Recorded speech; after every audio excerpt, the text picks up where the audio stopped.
Salut, c'est Boxkick, le retour, et on va parler de la finale du Super Rugby 2017, à savoir le match qui vient juste de se terminer, à l'instant même, entre les Lions, pas les Lions britanniques, les Lions de Johannesburg, les Golden Lions, ou les Emirates Lions avec le naming, qui ont affronté donc les Crusaders en finale donc de ce Super Rugby 2017. Et ce sont les Néo-Zélandais de Canterbury qui s'imposent 17-25. Les Néo-Zélandais se sont relativement aisément imposés, ils ont fait une bien meilleure entame de match, ils ont marqué 2 essais très vite.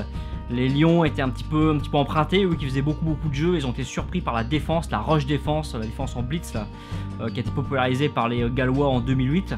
Mais qui datait d'avant, elle a été créée par le rugby à 13, et c'est donc par le truchement de l'équipe des Wallabies qu'elle s'est popularisée dans le rugby à 15. Donc voilà, depuis, il y a pas mal d'équipes qui utilisent ça. Voilà, cette rush défense, la défense très agressive, a beaucoup perturbé les Lions, ainsi que le jeu au sol. Ils ont été dominés dans le jeu au sol, et même en conquête, ils ont eu des pénalités en mêlée, même s'ils sont repris en deuxième mi-temps, mais bon, ça n'a pas été forcément évident. Et surtout, les Lions ont pris un carton rouge en fin de premier acte, et donc ils ont joué toute la seconde mi-temps à 14 contre 15.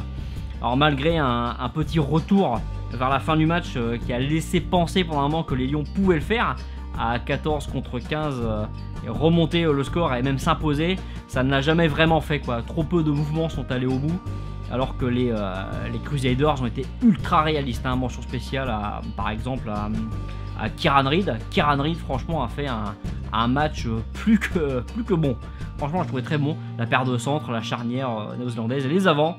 Globalement, les avants néo-zélandais ont fait un très beau match. Voilà, les Sud-Africains n'ont pas pu faire grand-chose à ce niveau-là. Voilà, ils ont été un petit peu bouffés dans les rucks.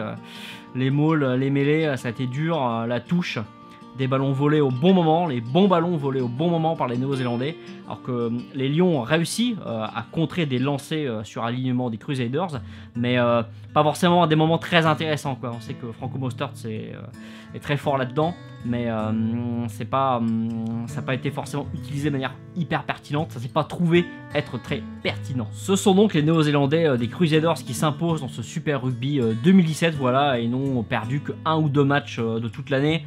Bon, c'est pas vraiment étonnant de les retrouver là, c'est la deuxième fois, il me semble, qu'ils s'imposent à l'extérieur, parce que le match s'est joué donc à Johannesburg, voilà, à l'Ellis Park, le grand stade de Johannesburg. Donc voilà, ils s'imposent à l'extérieur. Belle victoire des Crusaders, qu'on considère un petit peu comme l'antichambre des All Blacks. Pour ce qui est de l'hémisphère sud, ça va se poursuivre avec le Rugby Championship. Là, c'est dans 2-3 semaines, ça va commencer. Voilà.